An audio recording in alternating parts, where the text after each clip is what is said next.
Assalaamu calaykum soo dhawaada saaxiibayaal maanta waxaa ka hadli doonaa baleerada muslimiinta ee ka ciyaara Yurub ama Ameerika marka haddii ay tahay markii kugu horeysan soo boqoto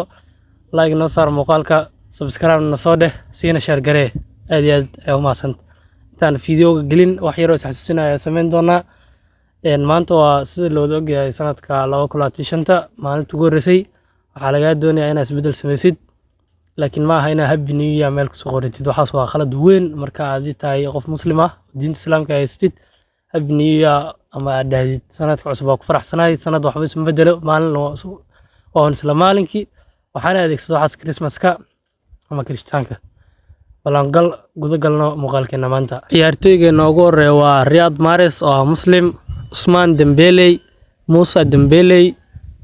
Franck Ribery Sami Khedira Wesley Fofana Mesut Ozil waxaa macquul inay hadda dheelaan mise inay ka fadhiistaan marka labadaba soo qaadanina Hakim Ziyech Yusuf An-Nesyri Moussa Sissoko Said bin Rahma Ansu Fati Kurt Zouma Thomas Partey Calhanoglu Shaqiri Fellaini Paul Pogba Gundogan Samir Nasri Merih Demiral Ashraf Hakimi Edin Dzeko Leroy Sané Xhaka Ahmed Musa Adama Traore Naby Keita Sead Kolasinac Eden Hazard Xhaka Ahmed Musa Sadio Mane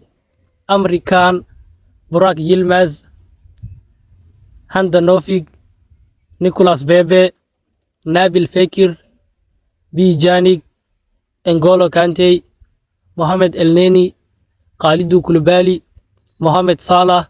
Karim Benzema Luka Shaw Ibrahim Konate Ben Yedder Yusuf Fofana